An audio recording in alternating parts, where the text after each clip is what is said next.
Welcome. So today I'm going to be working on hopefully finishing up a couple projects. I wouldn't say been procrastinating, but it's normal day-to-day life. Things kind of got in the way of me finishing up. So it's raining outside. I got a couple hours before I got to take my son to his 6-month doctor appointment. So I'm going to try to finish a couple projects up. So this is a little clutch wallet that I made as a gift for someone. Pretty basic, rudimentary wallet, but the thing that's neat about it is it's got a lot of room for tooling, as you can see there. Close because I got that wide angle going. This is the inside. It's got a little place for your cash. It's got 1, 2, 3, 4, 5 card slots there, and then it's got a little like receipt area or whatever women keep in their wallet. Yeah, like I said, basic design, pretty cool. It's gonna have a snap closure there, a little line 25 snap, super classic. So what I need to do to finish this up is do the edging and burnishing on it. So as you can see, I've got, like I said, the line 25 snap. It's a super common snap. Let me go over a quick couple lessons that I learned while making this wallet. First of all, I made it pretty darn thick. I think this is 7-8 ounce leather on the outside, and then a couple layers of 4-5, I believe, for the inside. So yeah, 2 layers of 7-8, 4-5 for the pockets on the inside. That is a really darn thick wallet. So definitely probably could have got away with, 6-7 for the outside, 4-5 liner, and then like 4 ounce for the pockets. Probably would have been a little bit more appropriate for this. But it works. It's what I had. It was kind of a trial run to see how everything lines up and if how it came out basically. It's actually my first time attempting to sew a liner into anything, actually. I was gonna say into a wallet, but I don't have a sewing machine, so I've kind of avoided sewing liners on. It's something I've always wanted to do, but I just never have, so I tried it out. Had the pattern for it, complete with the liner, so I did it. The thickness is one thing that I learned. Definitely plays a big part, even if you're using a bunch of neat's foot oil to kind of soften up the leather. Still pretty thick wallet, but it's durable. And one thing I like that I saw in Pine Top is the heirloom quality is kind of there. One of their slogans. This is gonna last. I can tell you that for sure. Use and abuse on this thing is not going to really affect it. So one other thing I learned in doing this, I'll share 2 more things that I learned. I think that'll be everything on this. I used a stitching awl, and I'll show you, hopefully I'll get around to showing you which one I used, but it has like a little spool of thread in there and you can kind of push it through and make your own lock stitches. I thought that was like a super fast alternative to hand stitching. I used 2 different weight threads on accident. Well, I wouldn't say accident, but it happened. So yeah, as you can see there, I've got like one really thick row of stitching and then the proper size weight here around the outside and for the other half of this liner. So yep, it happens. It's kind of made out of some scrap leather, so it's got some character. Definitely see, so like a product like this is not something that I would necessarily sell. Because of details like that, I really want to put out high quality products when people are paying good money for a quality product, and I definitely would not sell something that has 2 different size stitchings and stuff like that. That's why I made this one as kind of like a proof of concept, and then I always take notes on the things that I learned while making them, and then make another one, and then usually those are like sale quality, if you will.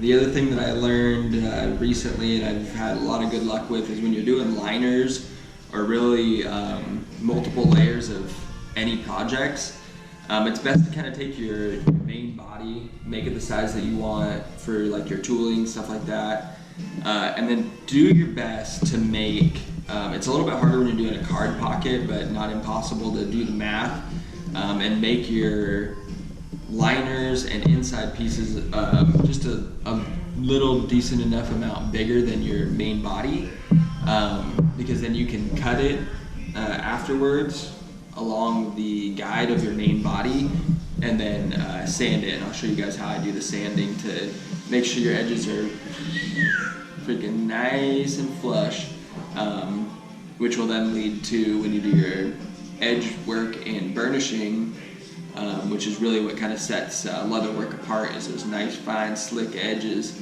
It like really seals it up and just makes it look real quality, as opposed to trying to cut, you know, a 4-inch piece and a 4-inch piece. You're always going to be a little bit off, and then you can still sand it, but when you have like plenty of room to work, that you can just boom, cut it nice and flush. And just, I don't know, it's a technique that I kind of see Don Gonzalez use a lot. I would before try and cut 2 identical pieces and line them up, and then I kind of found that I'd get like wavy edges a little bit or stuff like that, even when I was trying to sand flat. I don't know.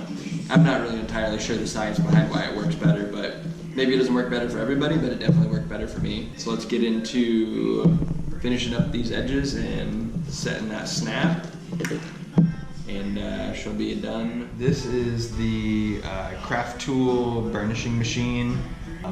It comes with a sanding wheel on this side, comes with the burnishing on this side. It works like a charm. It's a Tandy product, like I think I said. Maybe I didn't, anyway. Yeah, I've been pretty happy with the Tandy machines, to be honest. I got a couple of them, so far so good. Let's get the edges all flush.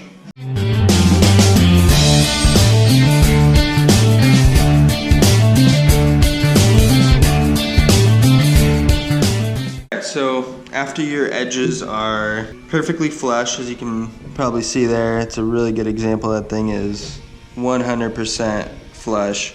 Next thing you gotta do is bevel your edges so you get a nice round burnish on there. So you use an edger similar to this. This is, so Tandy has kind of 2 lines. They have the Craft Tool and they have Craft Tool Pro.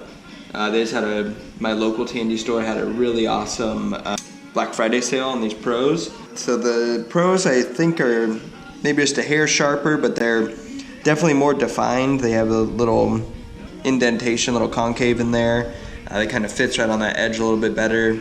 A little shorter tines on there. So this is a number 2 edger here. I don't know if you can see that, if it's going to focus or not. Number 2 has definitely been the most common that I've ever used. So especially on this heavier leather, that's kind of how you decide is how round you need your edge, the depth of it, and how heavy your leather is definitely going to dictate that. So pretty simple process. You just run it right along there and bevel your edge on up.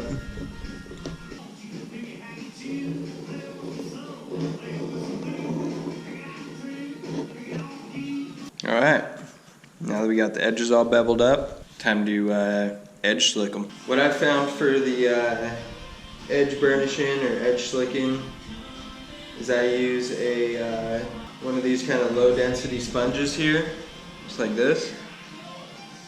And then one of these little cups of water here. And the key to it is getting this thing real wet right there along the edge. So the more water you get on there, the better your outcome is going to be on this.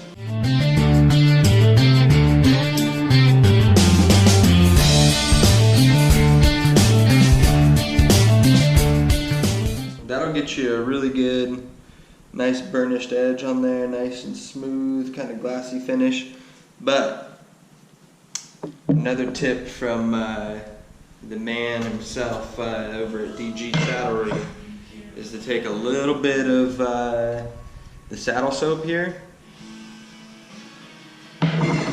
and with your wet sponge just kind of get a little bit of that on there. Now that we got that nice burnish kind of all the way still on there, just give it a little bit of saddle soap right here. There it is. Nice burnished edge. To finish this up, all we gotta do is put the female side of that line 25 snap in. So we will use the hand press here. This is the red one from Tandy, the economy one, if you will. I've had really good luck with it. It's done everything I needed to do. It's worked really well. Yeah, it's a good press. I can tell you for efficiency as well as quality, getting the hand press is a super versatile tool, and yeah, does a lot. Real game changer, if you will. Line up my post. Commence the pressing. Give it a good hammer down. Boom. Nice even press in the grommet there.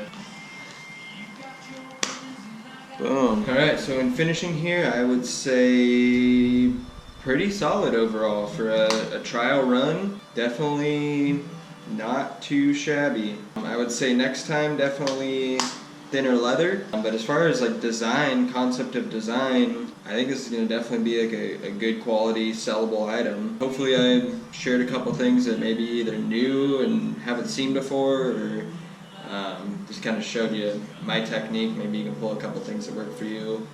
See you guys.